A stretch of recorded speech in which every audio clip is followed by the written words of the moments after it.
Margaret and I were just enjoying some couples meditation. Isn't that right, Margaret? Shouldn't you be running along now, Margaret? Don't you have an appointment for a clock face peel?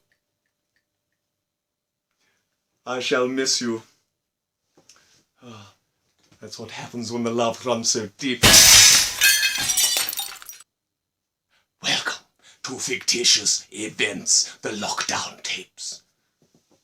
Let's see what Sooz is up to.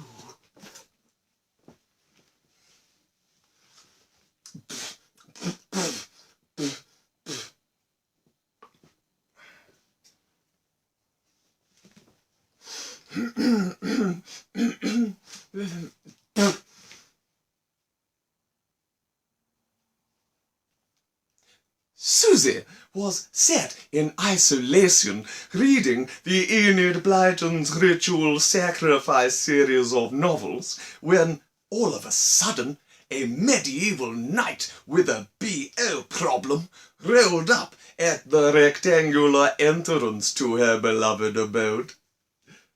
His name was Needs Deodorant Glen. Needs Deodorant Glen shouted, "Oi, bitch! You got any of those Bernard Matthews turkey dinosaurs in there? I have just written from Camelot, and I am mighty worthy. Get your own comically shaped meat, you pit-stinking lily-livered ball-bearing. What makes you think you can have—" But before Sooz could finish, Needs Deodorant Glen had begun to pour Diet Fanta through her letterbox, and already the stink was making Sooz want to vomit up her all-bran. So she reached out through the letterbox and snapped off one of his fucking kneecaps. Sooz laughed tears of water while Needs Deodorant Glen hopped about on one foot and vowed his revenge. "You've pinched your last patella, you gravy boat. I'm gonna cut your head off with the motion. And a sword. Oh, quit whining, you diabolical scratch and sniff," said Sooz, and with this she ran outside, grabbed her metal bowling ball shaped like an axe, and chopped him like He-Man and shit right in the fucking shoulder. Sooz grabbed a bowl of scalding hot chicken soup and lobbed it at the collapsed Needs Deodorant Glen and hit him square in the bladder, causing him to accidentally urinate upwards into his shoulder wound. Sooz ran outside and... No, Sooz ran inside. Sooz ran outside. Sooz ran inside. She finally ran back outside and inside again and barricaded the door with a second door, and then ran upstairs to her weapons closet and began fashioning a self-defense weapon in case of future attack.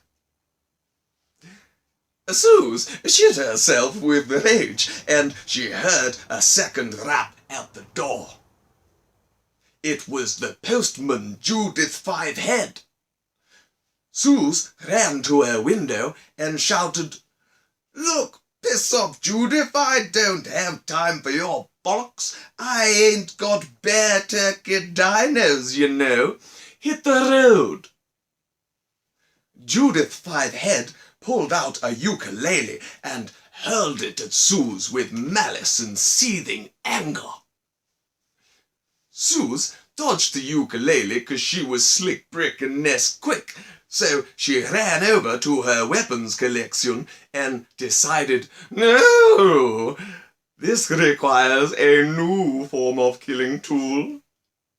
So she scooped up a ladle full of molten tar and dolloped it onto a crumpet and hurled it down to Judith Fivehead and shouted, I have decided to resolve our quarrel, sir, with bovril crumpets. Please, bite into one with your teeth and experience nirvana in bovril form.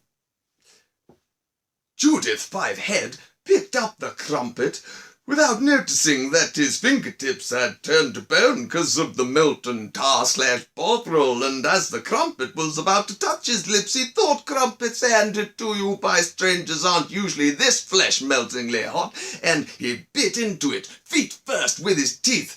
Sooz ran downstairs and shoulder-barged him into his mail wagon.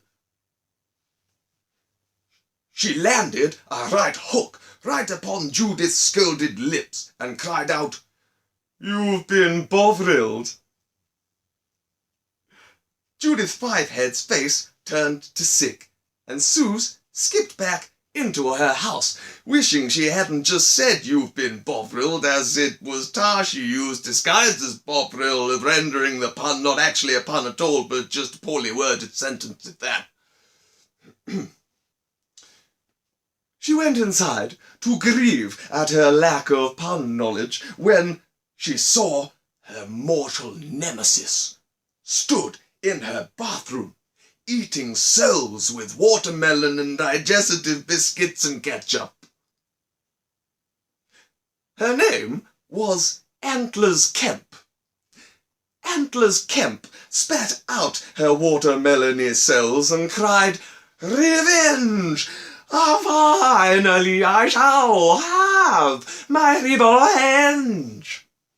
But before she could finish properly, Sooz ripped off the freezer door and chucked it up the stairs, clocking Antlers Kemp in the chest spine, and she lost her footing as her shoes were made of dairy milk, and she tumbled down the stairs and landed at Sooz's feet. Antlers Kemp spat out a few teeth and pleaded, Mercy, O great one, how I show mercy.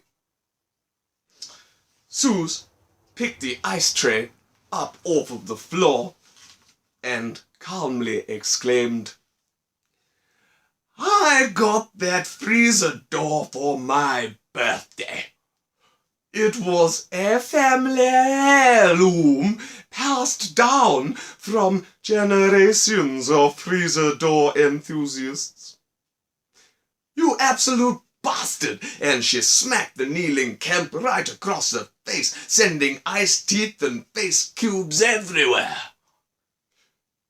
Sooz was fucking knackered after only a mild day of bloodshed, so she sat down on her throne made of cake and decided to spend the afternoon watching Caroline Quentin's Beast Wars.